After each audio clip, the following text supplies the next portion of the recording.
नमस्कार, मेरा नाम भाऊ तोरसेकर। आप देख रहे हैं प्रतिपक्ष। दोस्तों, बहुत सारे लोगों ने मुझे एक सवाल पूछा है, कुछ पत्रकारों ने भी पूछा है कि जिस जोश में भारतीय जनता पार्टी 2024 के चुनाव का सामना कर रही है या जिस ढंग का प्रचार चल रहा है, तो हवा तो बन गई है, लेकिन यही हवा 20 साल पहले यानी 2004 के चुनाव में थी, जब सारे के सारे सर्वे ये बता रहे थे कि अटल बिहारी वाजपेयी के नेतृत्व वाली एनडीए बड़ी आराम से फिर से बहुमत पा लेगी। आराम से बीजेपी को यानी एनडीए जो थी उसको बहुमत मिलेगा और फिर से बीजेपी सत्ता में आएगी, वाजपेयी फिर से प्रधानमंत्री बनेंगे। लेकिन वो चुनाव और आज 20 साल बाद होने वाला चुनाव, इसमें क्या साम्य है, समानता क्या है? तो उस वक्त भी एक स्लोगन बनाई गई थी, शाइनिंग इंडिया, यानी प्रधानमंत्री वाजपेयी के नेतृत्व में जो सरकार चल रही है, उस सरकार ने इंडिया को चमकता बना दिया, चमकता भारत, ये उन्होंने एक स्लोगन ले ली थी और उस स्लोगन पर वो चुनाव जीतना चाहते थे। और आज भी मोदी के नेतृत्व में जो बीजेपी की सरकार है, वो भी चमकता भारत, विकसित भारत, उभरता भारत, राइजिंग इंडिया, इस नाम से जोर शोर से प्रचार चल रहा है। तो दोनों में ऊपर मोटा मोटी हम कोई साधर्म्य या समानता देखना चाहे तो शाइनिंग इंडिया और राइजिंग इंडिया, इसमें हमको समानता दिखाई देती है। लेकिन सिर्फ स्लोगन से चुनाव नहीं जीता जाता। अब याद रखिए कि उस वक्त भी बीजेपी सत्ता गंवा बैठी थी, लेकिन बीजेपी बुरी तरह से हारी नहीं थी, बिल्कुल बुरी तरह से हारी नहीं थी। और दूसरी बात थी कि उस वक्त आज के जैसा जो इंडी अलायंस वगैरह बना, उस वक्त ऐसा कोई अलायंस बना भी नहीं था। हाँ, एक बात साफ है, जिसका आगे चलकर नाम यूपीए दिया गया, जो सोनिया गांधी की नेतृत्व में जो अलायंस बनी, उसको बाद में यूपीए नाम दिया गया। लेकिन एक बात हमें समझना ज़रूरी है कि वो अलायंस या वो मोर्चा जो 2004 के बाद सत्ता में आया, ना तो चुनाव के समय वो मोर्चा बना था। हाँ, कुछ बातें थी कि एनसीपी बनाने वाले शरद पवार कांग्रेस से जुड़ गए थे, रामविलास पासवान उनके साथ आ गए थे, लालू प्रसाद यादव उनके साथ आ गए थे। लेकिन एक मोर्चा बनाकर ऑल इंडिया लेवल पर कांग्रेस ने यूपीए बनाकर चुनाव नहीं लड़ा था। कांग्रेस और कुछ छुटपुट पार्टियां थी जिनकी एक अलायंस बनी थी, और कांग्रेस जो उनकी पहले से 140 सीटें थी, उससे फिर 112 सीटें थी, उससे 146 तक पहुंच गई, और बीजेपी 182 से 140 तक पहुंच गई थी। मतलब ये कि कांग्रेस हो या बीजेपी हो, दोनों की सीटें मानो एक जैसी थी, समान थी। और एक बात है कि जितने वोट या जितने प्रतिशत वोट 2004 में कांग्रेस पार्टी को मिले थे, आसपास उसके 1% कम होगा बीजेपी को भी मिले थे। तो दोनों पार्टियां एक लेवल पर थी। इसलिए शाइनिंग इंडिया इस स्लोगन से आज का राइजिंग इंडिया, इसकी तुलना करना बिल्कुल गलत होगा, बिल्कुल गलत होगा। ये मैं इसलिए बता रहा हूँ, आपको समझा रहा हूँ। हम जो आसान तरीका होता है विश्लेषण का, एनालिसिस का, हम हमेशा आसान रास्ता चुन लेते, लेकिन आसान रास्ता सही जवाब तक लेकर नहीं जाता। ये भी बिल्कुल सच है और अनुभव सिद्ध सच है। और इसलिए शाइनिंग इंडिया और राइजिंग इंडिया, उभरता भारत, इसकी तुलना नहीं हो सकती। और इसका सबसे बड़ा कारण मैंने बता दिया कि हम सीट किसने कितनी जीती, ये अगर देखें तो बीजेपी 182 से 140-41 तक आकर रुक गई थी और कांग्रेस 112 पर थी, 146 पर पहुंची थी। यानी एक्चुअल बहुमत जितना होता है 172 वगैरह, उसके यानी 100 बहुमत से भी कांग्रेस उसके आसपास थी। हाँ, फिर भी जो अलायंस थी, लालू प्रसाद यादव होगा, मेरा ख्याल है ममता बनर्जी होगी, ये जो पार्टियां साथ थी, उनके कारण ममता कांग्रेस की अलायंस जो थी यूपीए, वो 200 के आसपास पहुंच जाती थी। फिर बाकी छोटी मोटी पार्टियां, सेक्युलर लिबरल कहने वाली पार्टियां, वो कांग्रेस के साथ आती गई, फिर भी उसका बहुमत नहीं हो रहा था। उस वक्त लेफ्ट फ्रंट जो थी बंगाल में जोरों पर थी और लेफ्ट फ्रंट को कुछ 45-50 सीटें थी। तमिलनाडु से केरला से मिलकर 50-55 सीटें लेफ्ट फ्रंट की थी, वो भी कांग्रेस के साथ जुड़ गए और अच्छा बहुमत हो गया। कहने का मतलब ये है कि शाइनिंग इंडिया जब स्लोगन हार गई थी, उस वक्त कांग्रेस के पास बहुमत नहीं आया था, उनको बहुमत जुटाना पड़ा था और वो बहुमत जुटाते हुए यूपीए बन गई और यूपीए के पास जो बहुमत था उसके कारण बीजेपी को सत्ता से बाहर बिठाया गया। हाँ, बीजेपी की पीछेहट हुई थी, बीजेपी 40 सीटें गंवा बैठी थी, लेकिन इसकी तुलना क्यों नहीं हो सकती, ये समझना बहुत ज़रूरी है। अब देखिए होता है क्या कि जब आप अंदाज अभी 99 हो, 99 का चुनाव हो या 2004 का चुनाव हो, ये दोनों के आंकड़े हमारे सामने हैं। तो 1999 में बीजेपी को कुछ 24-25% वोट थे और मानो कांग्रेस को भी वोट उतने ही थे। अगर 25% में 25-26% जो कुछ था, तो कांग्रेस और बीजेपी में बड़ा डिफरेंस नहीं था, 1-2% का डिफरेंस हो सकता है। तो वो डिफरेंस तोड़कर आप निकलते हो तो 25-30 सीटों का इजाफा हो जाता है और वो हुआ था। 112 से 146 तक कांग्रेस पहुंच गई। बीजेपी सीटें गंवा बैठी, लेकिन उसके प्रतिशत जो थे वोट, वो इतने कम नहीं हुए थे। तो कहने का मतलब दोस्तों ये, कि हमें जब चुनाव का अंदाज़ा हम लगाते हैं तो पिछले चुनाव के जो नतीजे हैं उसको आधार बनाकर आज अगर थोड़ा इधर उधर हो जाए तो कितना फर्क पड़ेगा, इसका गणित समीकरण हम पेश करते हैं। अब देखिए, उस वक्त मेरा ख्याल है कांग्रेस और बीजेपी में 2-3% का ज़्यादा से ज़्यादा फर्क था, मुझे पक्का याद नहीं है, लेकिन उतना फर्क नहीं था जितना आज है। 99 के आधार पर जब 2004 के चुनाव का हम गणित पेश करते हैं तो उसी ढंग से अगर 2024 का गणित या समीकरण आपके सामने पेश करना है तो 2019 के नतीजे हमको देखने पड़ेंगे। क्या 2019 में कांग्रेस और बीजेपी की जो प्रतिशत वोट है वो 2004 जैसे 99 जैसे है? नहीं है दोस्तों, नहीं है। 99 में मानो दोनों के प्रतिशत एक जैसे थे, कांग्रेस के लिए 2-3% तक इजाफा हो गया, बीजेपी के 1-2% कम हो गए।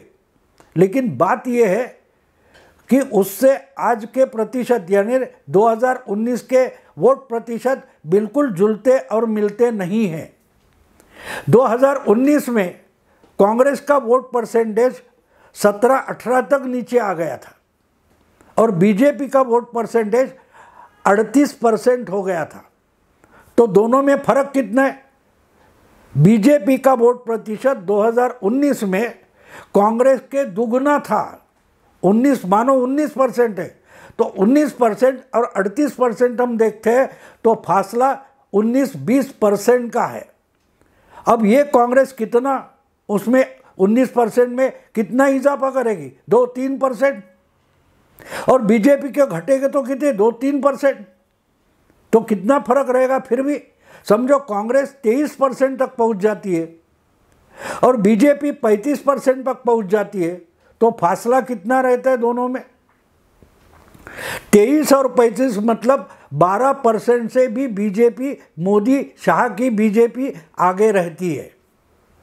तो 303 सीटें थी, उनमें से 30-35 सीटें घटती है तो भी 270 तक पहुंच जाते हैं। और कांग्रेस अगर बढ़ती है 2-3% से तो 52 से 70-80 सीटों तक ही पहुंचेगी। तो इसलिए जब शाइनिंग इंडिया और राइजिंग इंडिया इनकी हम तुलना करते हैं, कंपैरिजन करते हैं, तो ये नहीं भूलना चाहिए कि हम गणित की तरफ नज़रअंदाज कर रहे हैं। हम गणित नहीं देख रहे। गणित क्या है? गणित 2004 से बहुत बहुत बदल चुका है। 20 साल पहले जो प्रतिशत का गणित था, जो सीटों का गणित था, वो बिल्कुल बदल गया, क्योंकि 2019 में कांग्रेस 1999 में जो लोकसभा चुनाव हुआ तब कांग्रेस को सिर्फ 112 सीटें मिली थी और इतिहास में सबसे कम सीटें मिली ऐसा कहा गया था। कितनी सीटें थी? 112। यानी कांग्रेस उस वक्त 100 से नीचे नहीं आई थी। बुरी हालत होने के बावजूद कांग्रेस 112 पर थी। और आज कितने है कांग्रेस? 2014 में कांग्रेस 44 तक पहुंच गई, 2019 में कांग्रेस 52 तक पहुंच गई। तो 52 से छलांग मारकर कांग्रेस कितनी ऊंची उड़ान ले सकती है, ये सोचो। 19% से कितनी बड़ी छलांग आज की स्थिति में कांग्रेस मार सकती है, ये देखना ज़रूरी होता है। और ये नज़रअंदाज करके अगर हम अपने अंदाज पेश करने लगे तो हम गलत साबित होंगे। तो जब हम सिर्फ उस टाइम की स्लोगन, आज की स्लोगन, इसका ही कंपैरिजन करते हैं, तुलना करते हैं, तो हम गलत रास्ते पर चले जाते हैं, बिल्कुल गलत रास्ते पर चले जाते हैं। और एक बात है कि उस वक्त सर्वे वगैरह आते हैं, सर्वे पर मैं उतना भरोसा नहीं करता, क्योंकि सर्वे करने वाले भी उस वक्त के हालात देखते हैं और उस पर आधारित अपना मत बनाते हैं, अंदाज बनाते हैं, आंकड़े बनाते हैं। यानी जो आंकड़ा आया वो जब सीटों में वगैरह कन्वर्ट करना होता है तो राजकीय स्थितियां क्या है, कौन से गठबंधन कहाँ काम कर रहे हैं, ये सब देखते हुए इसका अंदाज बनाया जाता है। अब देखिए दोस्तों, अगर 18-19% 2019 के चुनाव में कांग्रेस को मिले हैं तो बढ़कर कितने बढ़ सकते?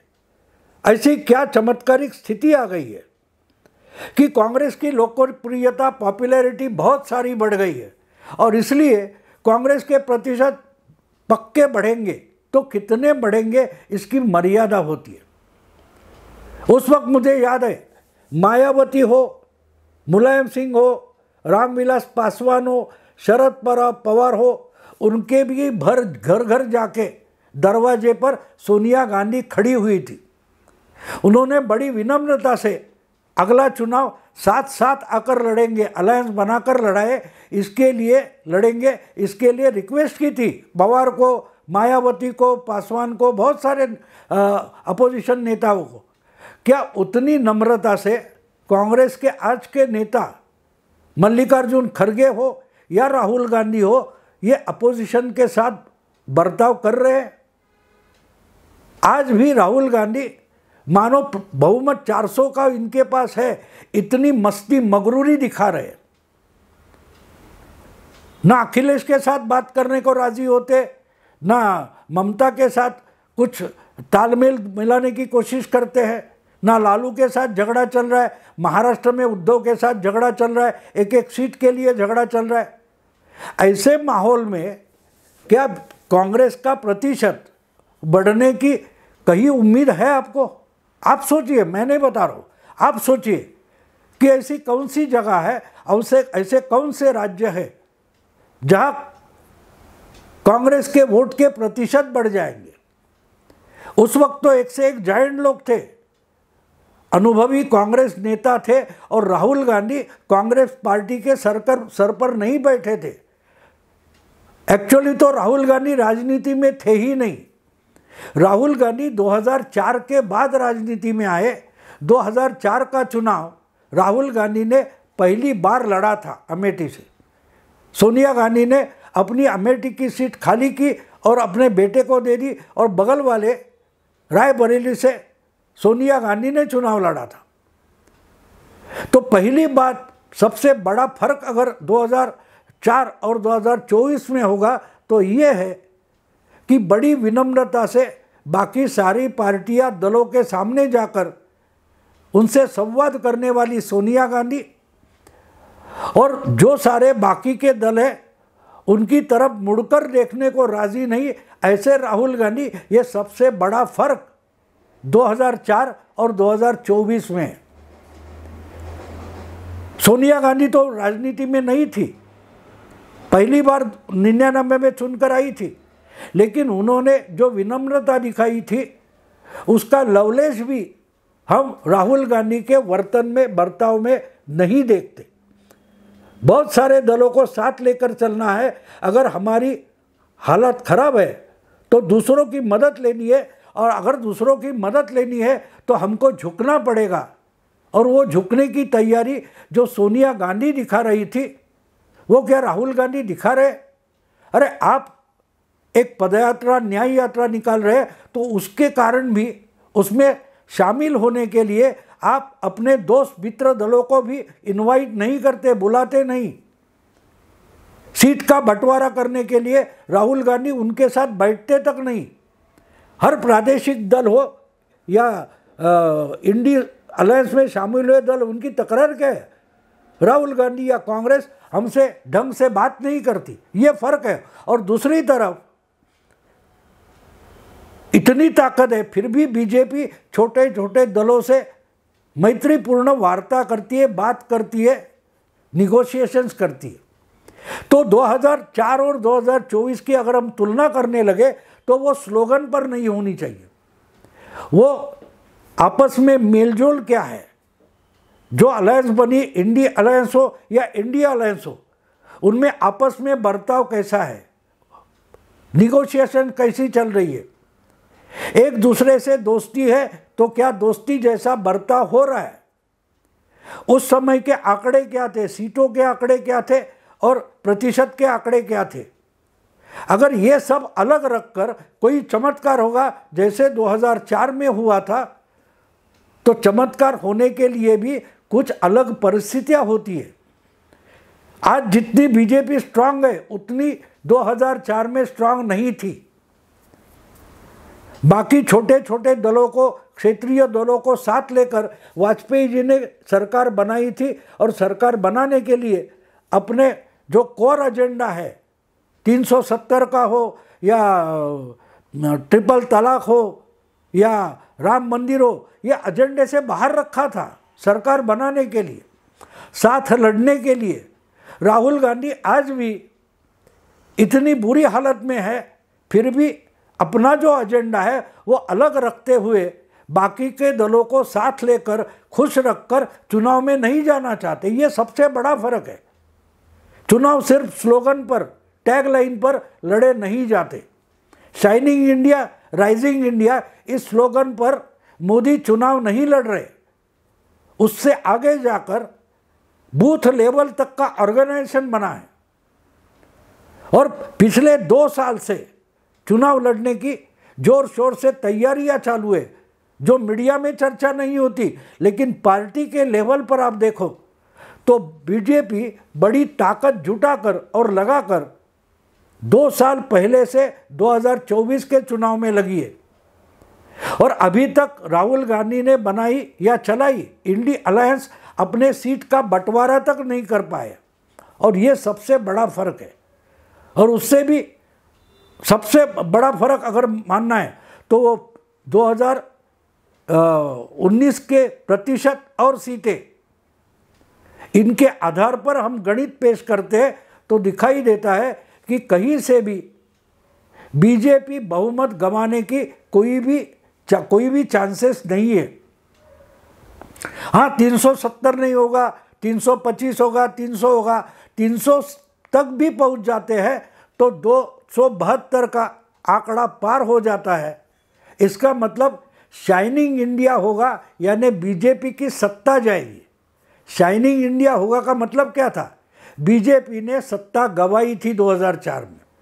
आज ऐसे कोई भी चांसेस 2024 में दिखाई नहीं देते, क्योंकि कोई लड़ने के लिए राजी ही नहीं है।